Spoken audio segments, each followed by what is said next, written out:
a high-speed chase of a drunk driver, reckless teens earned themselves jail time for 5 minutes, and a chase that ended in a rollover. This video is for educational and entertainment purposes only. I'd be happy to respond to your comments below the video. This chase begins when a police officer notices an SUV speeding and swerving on the road. The driver was possibly under the influence of alcohol.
Lately, I've started to see a lot of suspects using braking tactics when they notice a police officer about to perform a pit maneuver.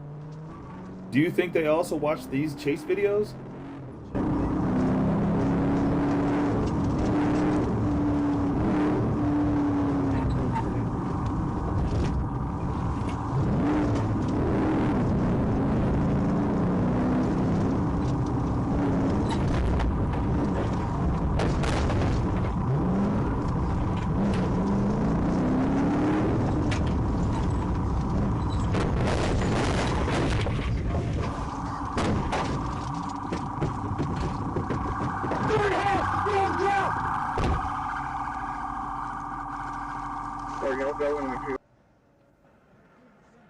A taser was used during a foot pursuit. The suspect was arrested and transported to the police station.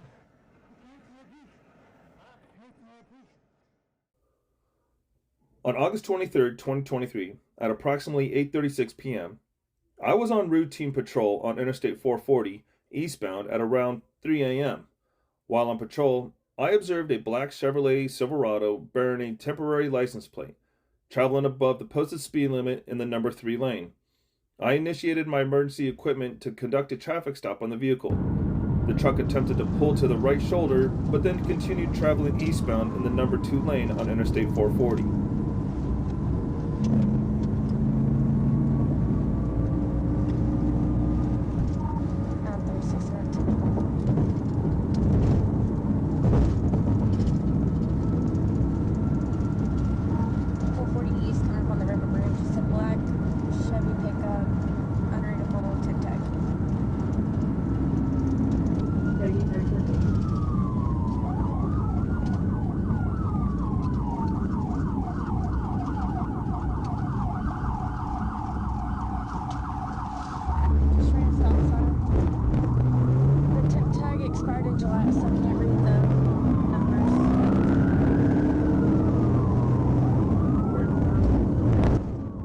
The vehicle began driving in between the number 1 and number 2 lanes.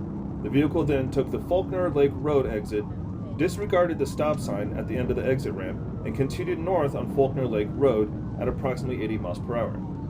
The vehicle continued traveling north on Faulkner Lake Road, which then changed into Lynch Drive. Once I observed little to no traffic, I attempted to perform a TVI.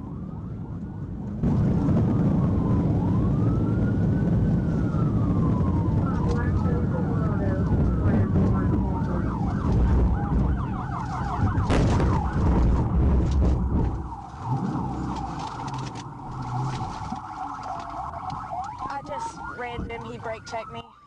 The passenger, later identified as Marquisa Currith, exited the vehicle on the driver's side. I advised Mrs. Currith to lie on the ground and put her hands behind her back, which she complied. Miss Currith was then placed into custody. Right now, get on the ground. He ran off? Yes. Where'd he run at? I don't know. He ran straight. He jumped the gate. You don't know Jump the who gate? he is? I don't know him at all. What? An inventory search was conducted on the vehicle. I located vehicle documents with the registered owner's information in the vehicle. The registered owner was Anita Ford. I went to and made contact with Mrs. Ford. Mrs. Ford advised that she had let her son, Robert Ford Jr., borrow her vehicle for the evening. Mrs. Ford did advise that Mr. Ford had to run to her house after the incident, but she had not seen him since. Trooper Ibarra observed two cars racing at over 107 miles per hour. There's two cars racing at 107. See if either of them stop.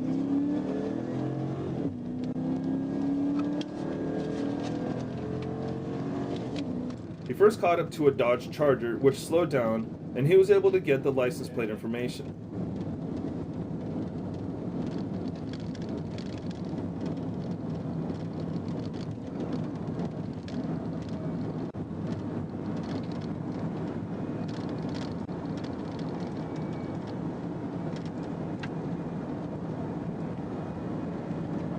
South Carolina.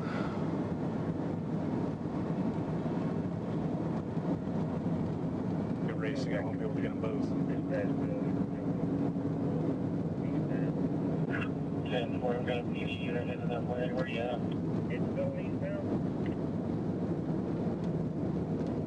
Yeah. Want to head to the interstate to the state police. I caught back up to the Chrysler 200 and attempted to initiate a traffic stop. 10-4, coming back up and out to city limits.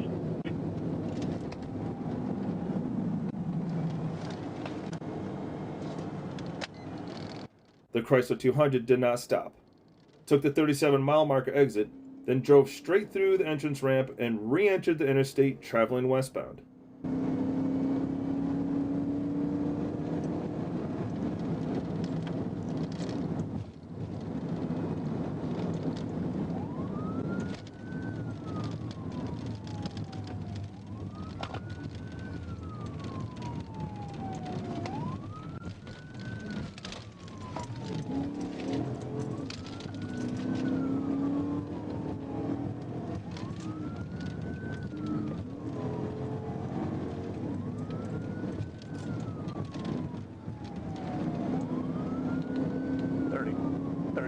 I got one running. Westbound 37.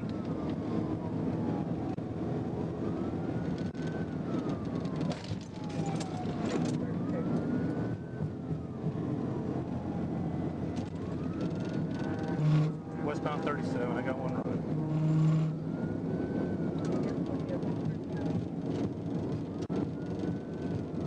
About 106.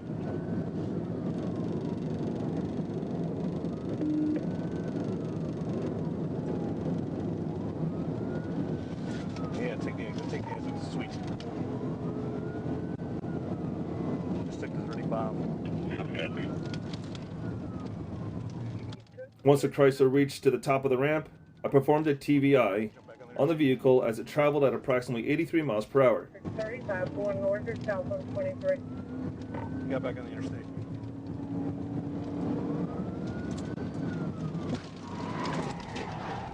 Show a pit. I exited my vehicle and began giving commands. The driver looked directly at me, put the vehicle in drive, and re-entered the interstate behind my vehicle moving westbound. Did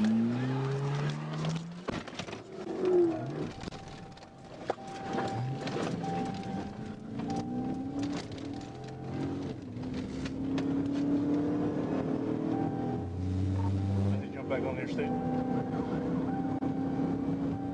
As we were between the 33 and 34 mile markers, I performed another TVI on the Chrysler as it traveled at approximately 126 miles per hour.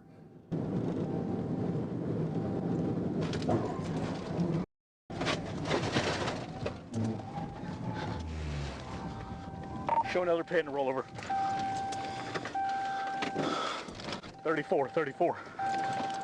Copy 34. The vehicle spun clockwise, entered the north shoulder, and rolled on its left side before entering the tree line. The driver, later identified as Daniel Robert O'Connor, was standing inside the rolled over vehicle with visible facial injuries as he was not wearing his seatbelt. The vehicle sustained extensive damage all around it, and the airbags all had been deployed. There was a strong odor of marijuana coming from the vehicle, but no evidence was located in the vehicle. After running the VIN of the vehicle, due to it having a fictitious tag on it, it was discovered the vehicle was stolen. Hey, the good news is, buddy, there's no damage to my car. Thanks for watching, and have a great day.